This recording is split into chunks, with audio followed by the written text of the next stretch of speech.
sebelum kita sebelum kamu ceritakan masalah atau hal-hal yang pengen kamu ceritakan ke ibu, ibu mau tanya dulu, kamu tahu apa itu konseling individual? Kalau yang saya tahu itu konseling individual di mana guru BK itu kasih solusi terkait masalahnya siswa. Jadi ya seperti yang kamu katakan betul. Di sini kamu bercerita dan sebisa ibu bantu untuk carikan solusi untuk masalah kamu, dan dalam konseling individual itu juga ibu harap karena kamu yang mau datang ke sini, jadi ibu harap kamu terbuka, jangan ada ditutup-tutup, supaya kita temukan jalan keluar dari masalah kamu. Dan ibu terangkan juga dalam proses konseling itu, baik proses konseling apapun itu ada asas yang kita pegang. Salah satunya itu asas kerahasiaan. Jadi ibu jamin kalau kamu tidak mau ceritakan masalah kamu ke siapapun, ibu tidak akan cerita, baik itu ke orang tua sekalipun. Jadi dalam supaya kita capai tujuan dalam konseling kita kali ini, ibu harap kamu terbuka dan jujur apa adanya dan diungkapkan sebenarnya. Tapi sebelum itu kamu datang ke sini kan sukarela, jadi tidak ada paksaan kan? Tidak ada. Kalau kabarnya bagaimana? Alhamdulillah baik. Alhamdulillah. Jadi kamu datang ke sini mau ceritakan? Mau cerita terkait masalah itu. Ya, langsung dicerita. Jadi itu saya di sini punya kebiasaan menyontek. Nah, terus kebiasaanku ini kayak tadi sekali itu bulan sekali Kak. Nanti teman-temanku sudah menjauhi dari saya karena suka komunikasi sama dia. Jadi dicontek teman itu pelajaran tertentu kah, atau memang pelajaran yang tidak kita pahami, atau memang setiap hari menyontek sama dia sampai nyari teman?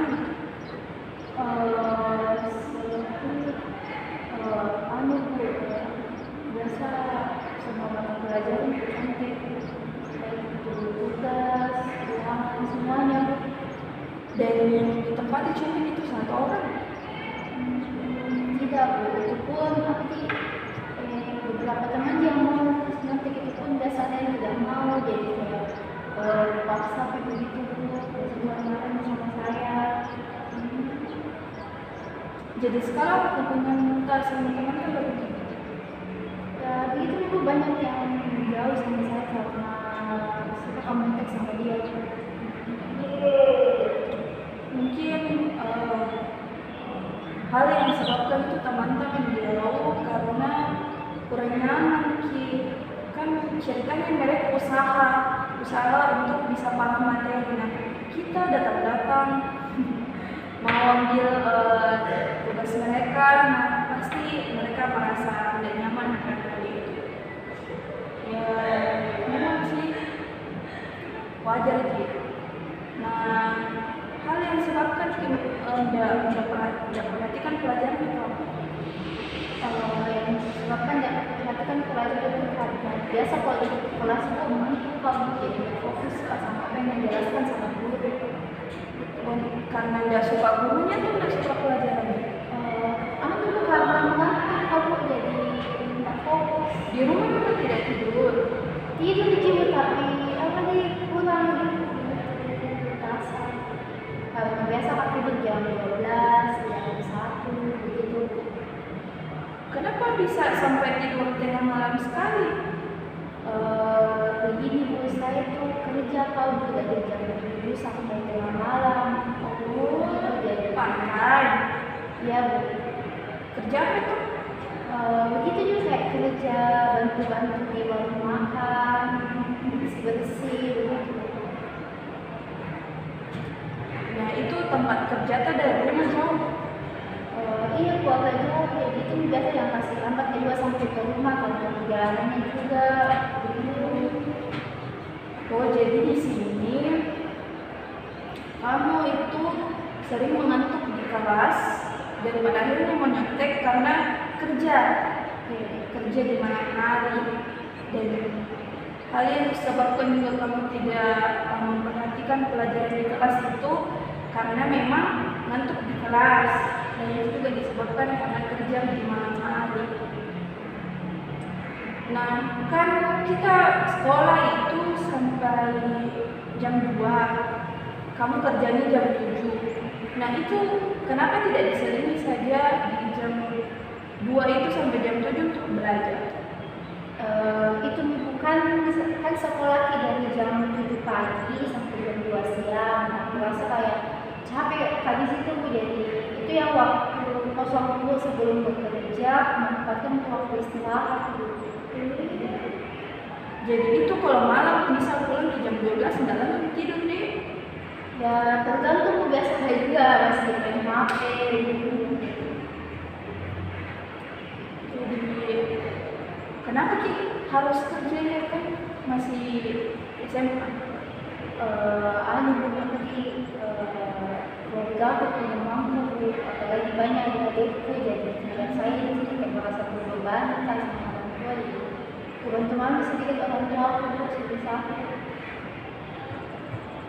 Orang tua bagaimana komunikasinya sama orang tua? Diizinkan di sama orang tua? Ya memang awalnya nggak diizinkan Bu, karena bilang fokus makanya sama kuliah, sama sekolah. Tapi ya lama terus aku pas yakin bisa aja, kalau bisa aja gitu. Jadi alhamdulillah aku setujui. Orang tua tahu kita sering tidur di kelas ataupun nyontek sama teman? Tidak. Agak sulit memang kalau kita mau selesaikan masalah itu, apalagi yang berkaitan sama ekonomi. Dan mungkin Tomki berhenti kerja karena kalau kita berhenti kerja pasti otomatis terbengkalai lagi biaya, dan bisa jadi malah berhenti di sekolah. Tambah rumit permasalahan, dan akhirnya tidak ada kita karena pas sekolah saja kita suka menontek. Mungkin ibu bisa kasih solusi itu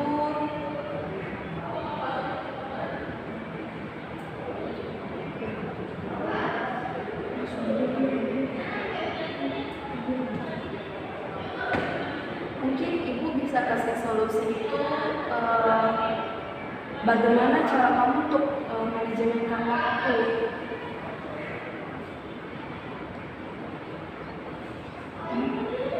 Bagaimana? Ya bagaimana? Apa itu Bu? Nggak paham Kak. Kalau terpikir manajemen itu yang terpikir di otak apa? Kalau saya manajemen itu kayak mengatur begitu.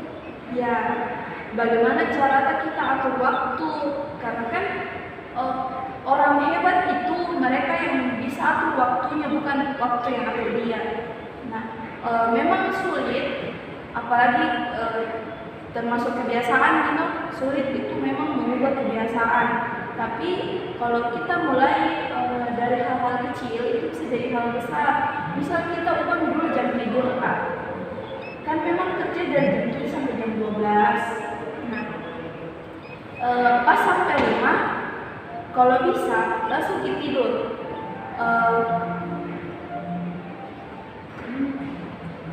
Kalau bisa langsung tidur, selesai cuci muka, cuci kaki, bersih-bersih, langsung tidur.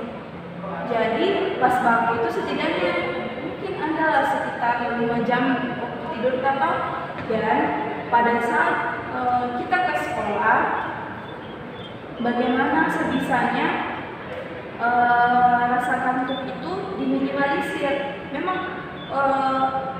bagusnya itu manusia tidur 8 jam, tapi kan tidak bisa dihindari juga, kecuali kalau bisa izin pulang cepat sama Anita, bosta. Bisa mungkin pulang jam 10, jadi pulang langsung tidur. Nah paginya itu pas kita ke sekolah usahakan kita minimalisir itu ngantuk mungkin dengan pas guru menjelaskan itu didengar baik-baik. Memang susah, apalagi kalau gurunya itu memang cara mengajarnya hanya sekedar menjelaskan di atas, apalagi kalau jenjang SMA itu rata-rata guru lebih suka kalau siswanya yang di atas yang menjelaskan kok seperti yang biasa dilakukan sama guru-guru tetap. Nah, ya kalau bisa aktif, kita usahakan aktif di kelas untuk meminimalisir masa ngantuk kita. Dan kalau aktif itu orang pasti dia akan mudah juga paham akan materi. Karena kalau materi itu sekedar dibaca susah masuk. Jadi bagaimana cara manajemen waktu, dan kalau bisa sepulang sekolah itu kayak kita belajar sambil istirahat. Kayak misal belajar 15 menit, terus tidur 30 menit, sholat asar, belajar lagi, baru tidur lagi sampai masuk kerja. Jadi tetap kita ulangi materi yang dikasih sama guru tadi di kelas di rumah. Jadi kalau belajar atau ada tugas maupun ulangan tidak menyempit lagi. Tapi memang kalau hal-hal seperti kebiasaan itu susah sekali berubah. Nah itu mulai dari hal-hal kecil seperti itu, kayak atur saja dulu waktu tidur, diusahakan untuk tidak mengantuk di kelas, memperhatikan. Nah kalau memang sepulang sekolah tidak bisa belajar sambil istirahat, ya istirahat dulu saja, jangan dipaksakan juga. Yang penting kan kita ke sekolah untuk belajar, bukan untuk tidur. Jadi diusahakan di sekolah itu belajar. Jadi minimalisir rasa ngantuknya dengan tidur cepat. Itu HP kita mungkin bisa dikasih dulu orang tua sepulang tak kerja, kasih dulu orang tua, nanti kamu lagi itu baru diambil.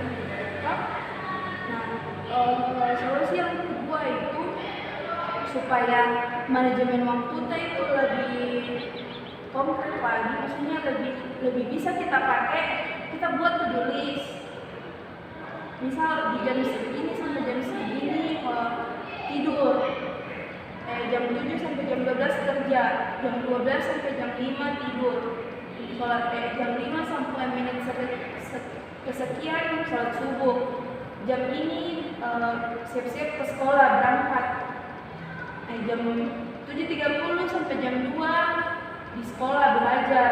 Atau bisa juga pas kan di sekolah itu ada waktu istirahat. Nah di waktu istirahat itu kita pakai untuk istirahat, maksudnya tidur gitu, supaya pas masuk ke kalau ngantuk.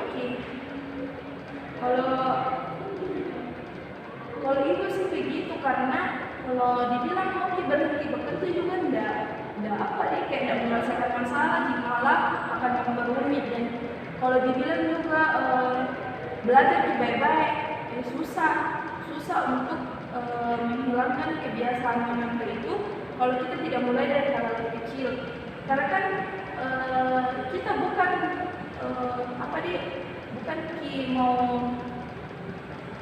bukan memang tujuannya mau menyontek, tapi memang karena tidak paham dan tidak tahu, karena tidak memperhatikan. Jadi kalau kita coba untuk memperhatikan, mungkin bisa perilaku menyontek itu diminimalisir.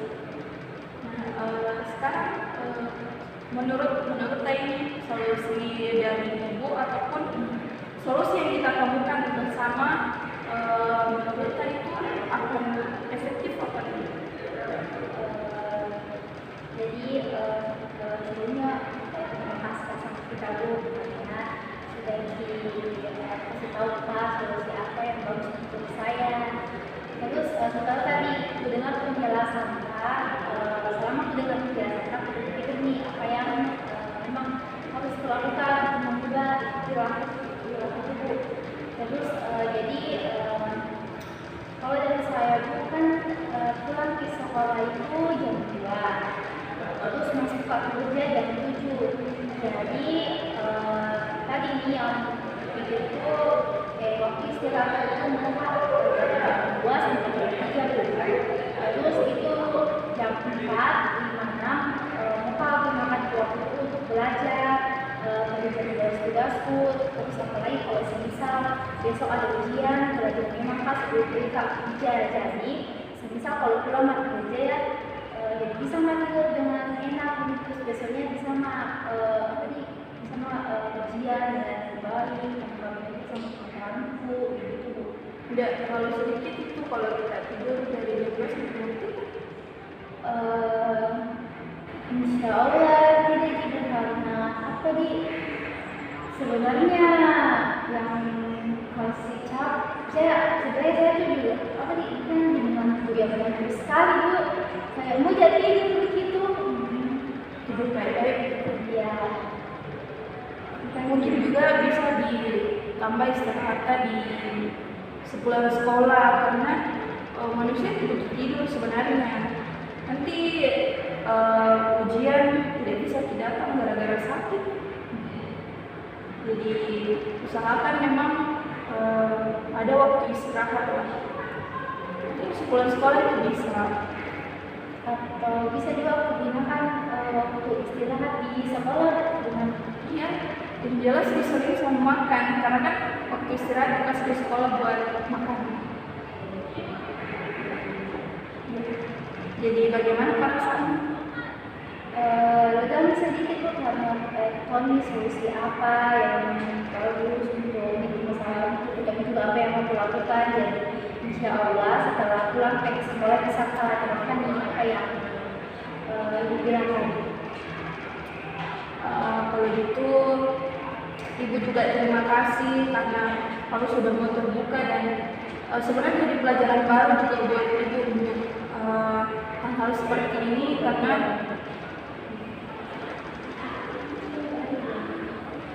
memang ya seperti ini memang tidak bisa dihindari. Jadi ibu juga terima kasih karena kamu sudah mau terbuka dan percaya sama ibu, sudah mau bercerita, dan semoga solusi yang kita temukan bersama itu bisa kamu terapkan dan memang benar-benar bermanfaat untuk kamu ke depannya.